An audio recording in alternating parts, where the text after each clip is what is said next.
আসসালামু আলাইকুম এভরিওয়ান, কেমন আছেন সবাই? আমি রিমা ইসলাম, ঢাকা থেকে Bangladesh daily blog by Rima Islam. সবাইকে স্বাগতম জানাই। কাছের এবং দূরে যেখান থেকে আমার এই ভিডিও দেখছেন সবাইকে অভিনন্দন এবং শুভেচ্ছা। তো আজকে সকালবেলা সুন্দর একটা সকালের ভিউ নিয়ে চলে আসলাম আপনাদের সাথে। আজকে সারাটা দিন কি করব সেটাই দেখাবো। তো সকালবেলা আজকে ছিটা রুটি আর গরুর মাংস ভুনা দিয়ে নাস্তা করে আমার হাজব্যান্ড এবং ছেলে চলে গেল বাড়ির কাছেই নতুন একটা পুকুর কাটা হয়েছে, সেখানে আছে অনেকে মাছ ধরবে। আমার বাচ্চা সেটা দেখবে, তো ওরা নিয়ে গেল। তো এই যে অনেকে এখানে মাছ ধরতেছে, এটা নতুন পুকুর কাটা হয়েছে। এখানে গতকালকেও মাছ ধরা হয়েছে, অনেক মাছ পাওয়া যায়। অনেকেই জানতো না যে এই নতুন পুকুরে এত মাছ পাওয়া যাবে। এখানে দেশীয় কই, শোল, শিং মাছ, ট্যাংরা মাছ, এই জাতীয় মাছ পাওয়া যায়। গতকালকে অনেকে অনেক মাছ পেয়েছে। তো আজকেও আবার সবাই পুকুরে নামলো, আমার বড় ভাসুর আরও অনেকেই আছে। এখানে আমি ভিডিও করছি না, এখানে আমার ছেলে আমার জন্য ভিডিও করতেছে। তো এই যে আমার হাজব্যান্ড আবার দেখলো কি মাছ পেলো। এখানে তাজা কই আর শোল মাছ, টাকি মাছ, এই টাইপেরই। তারপর আমি বাড়িতে একটু পর পর ওর আব্বুকে ফোন দিয়ে জিজ্ঞেস করছি ছেলের কথা। আমি বাড়িতে গ্রামে গেলে আমার ছেলে মেয়েকে একা ছাড়ি না, আর আমার ছেলে মেয়ে সাঁতার জানে না। তাই ওর আব্বুকে বললাম যেন ওকে একটু খেয়াল রাখে, যেহেতু সবাই মাছ ধরা নিয়ে ব্যস্ত। বাচ্চারা অনেক সময় এদিক সেদিক চলে যায়, আর যেহেতু সাঁতার জানে না এই জন্য ওকে একটু খেয়াল রাখে। তো ওর আব্বু বললো আল্লাহ ভরসা, আমি খেয়াল রাখতেছি। আর আমি বাড়িতে ফাঁকে গোসল করে ফ্রেশ হয়ে রোদ্রে বসে আছি। আজকে পুকুরে তাজা মাছ দুপুরে রান্না করা হবে এখান থেকে মাছ নেওয়ার পর।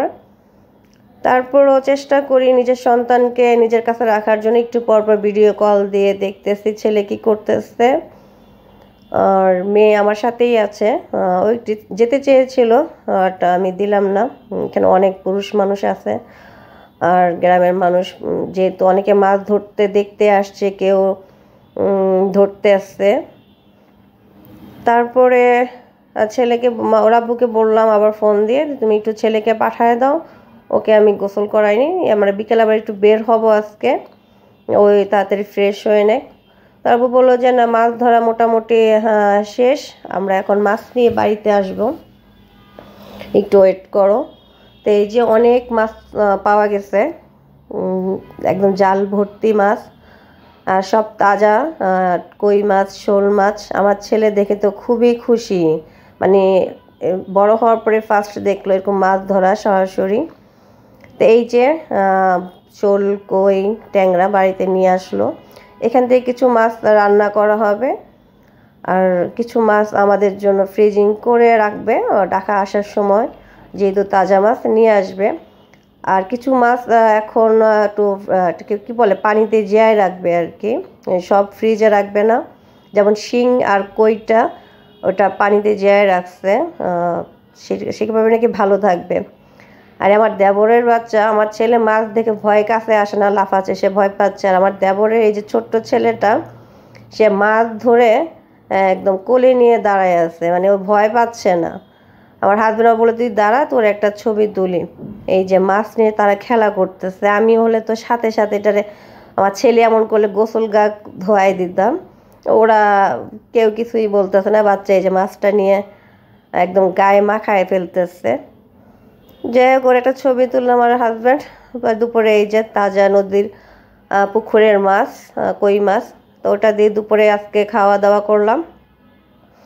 দুপুরে খাওয়া দাওয়া করে একটু রেস্ট নিয়ে বাচ্চাদেরকে নিয়ে আবার একটু বের হব।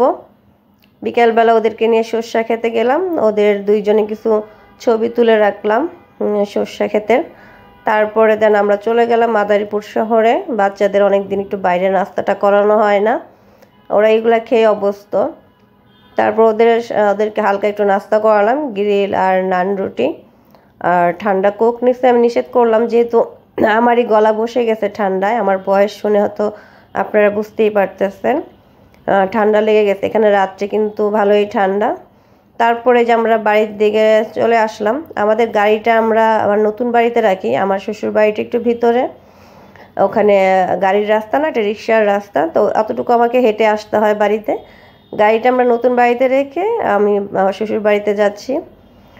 তো আজকে অনেক রাত হয়ে গেল, আজকে এই পর্যন্তই। আগামীতে নতুন কোনো ব্লগ নিয়ে